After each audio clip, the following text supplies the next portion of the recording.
꿈이 없는 게 죄는 아니잖아요 라고 이런 질문을 10만 부 이상이 나갔다고 들었습니다. 출판사를 통해서. 제 인생의 영업 비밀입니다. 여러분들만 알고 계세요.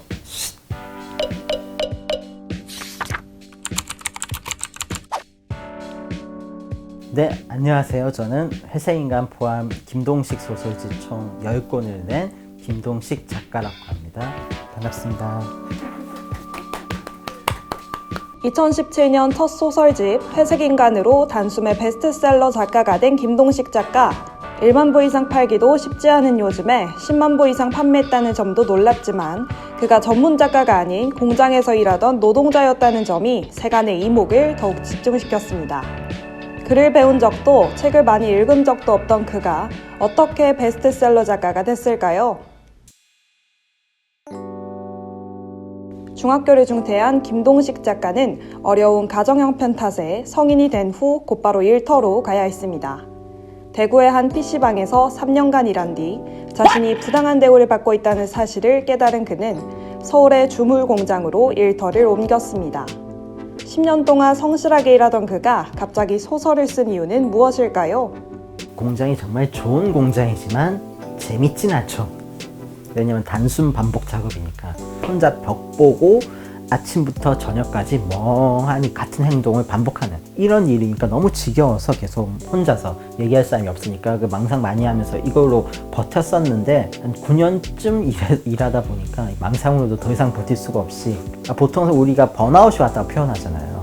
뼈를 묻을 각오로 열심히 했던 감사한 공장이었었는데 어느 순간 갑자기 이 공장이 싫어지는 거죠. 딱히 우울한 적이 없었는데 그때 그 우울함을 이제 극복하게 해줬던 게 글쓰기와의 만남이었던 거죠. 제가 자주 가는 게시판에 그런 창작 소설이 많이 올라오던 게시판에 재밌는 글들이 많아서 보고 이제 댓글도 달고 했었는데 진짜 아무나 글 쓰네 이게 느껴지는 수준이니까 나도 여기서 써도 되겠구나 해서 진짜 가볍게 주말 아침 시간도 남기로 해서 처음으로 소설이라는 걸 태어나 처음으로 소설 써서 올렸는데 반응이 좋았던 거죠. 댓글들이 한 6개 정도의 댓글 달렸는데 뭐 재밌습니다, 반전 좋아요, 더 보고 싶어요, 잘 봤습니다. 근데 이런 댓글들을 보고 제가 충격받은 거예요, 그날. 그러니까 평생 살면서 한 번도 느껴보지 못했던 그 뿌듯함, 보람, 인정받는 느낌, 이런 감정들이 막 느껴진 거예요, 이 댓글을 보고. 그때부터 저는 이 댓글에 중독이 돼서 그러니까 댓글을 계속 받으려면 글을 계속 써야 되는구나. 댓글 받기 위해서 글을 쓰기 시작한 거잖아요. 관종인데. 그래서 이렇게 글을 쓰다 보니까 많은 글을 쓰게 되고 자연스럽게 이제 작가가 돼버린 이런 케이스입니다. 초창기에는 공장에서 일하면서 했던 상상들 10년 넘게 계속 망상을 계속 해왔던 사람이니까 벽 보고 혼자서 쌓여있는 그 상상, 이야기거리들이 많았던 거죠. 초창기에는 그것들 많이 써먹었습니다. 나중에 따로 글을 배우신 건가요?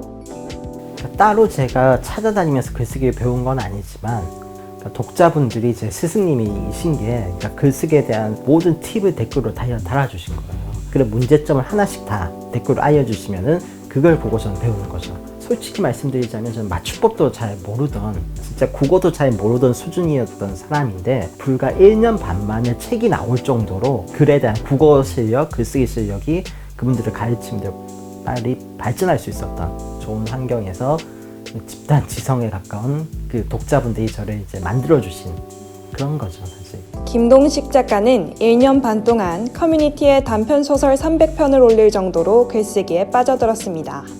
이후 출판제의가 들어와 4년 전 1편 회색인간을 포함해 3권의 소설집을 내놓았습니다.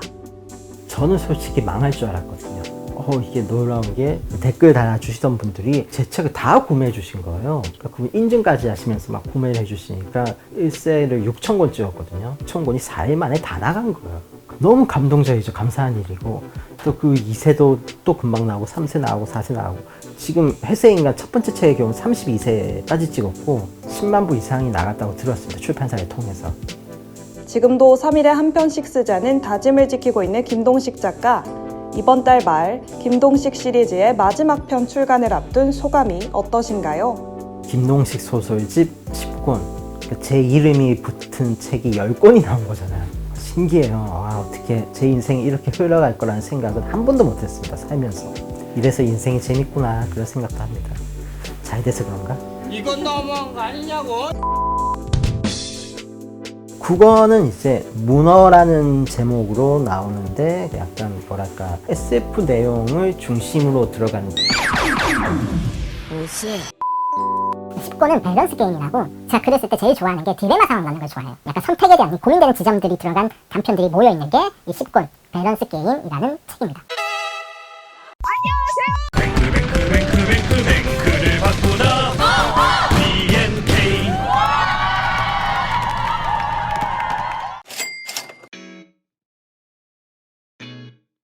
꿈과 목표가 없었지만 늦은 나이에 천직을 갖게 된 김동식 작가. 청년들에게 전하고 싶은 위로의 말이 있다고요. 학교를 많이 가다 보면은 꿈이 없는 학생들이 굉장히 죄인처럼 있더라고요.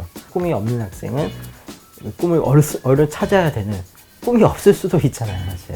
저도 평생 꿈이 없었는데 불행하진 않았거든요. 사회 분위기가 너무 꿈을 강요하는 분위기인 것 같아요. 학교나 교육 현장이나. 저도 평생 좋아하는 게 하나도 없고 뭘 해야 될지 모르다가 글쓰기를 처음 찾았잖아요. 근데 이게 너무 늦게 찾았다고 생각했어요. 근데 늦지 않더라고요. 32에 찾아도 인생이 정말 행복해지더라고요, 실제로. 지금의 자리까지 오게 된 김동식 작가님만의 영업 비밀은 무엇인가요? 당장 할 일 하자인 것 같아요. 그러니까 고민을 한다는 건 그 자체로 사실 시간 낭비라고 생각하거든요. 저는 일단 고민할 시간에 도전, 사람들이 인생을 살면서 가지게 된 삶의 태도를 크게 두 가지로 나눠본다면, 일단 하면 된다 파가 있습니다. 그리고 할 수 있으면 한다 파가 있어요. 저는 어느 쪽이냐면 일단 해보고 할 수 있으면 한다. 그러니까 무조건 해보고까지는 첫 번째 스텝으로 무조건 받는 거예요. 스텝으로. 그러니까 해보고 할 수 있으면 하고, 해보고 안 되면 말자. 지칠 때까지 계속 하는 것보다 해보고 안 된다 싶으면 바로 포기. 포기도 저는 칼같이 빠릅니다. 그리고 해보고 된다 싶으면 계속하고. 그러니까 도전하지도 않고 기회를 놓치는 일도 없고 그러잖아요. 제 인생의 영업 비밀은 당장 할 수 있는 일을 하자입니다.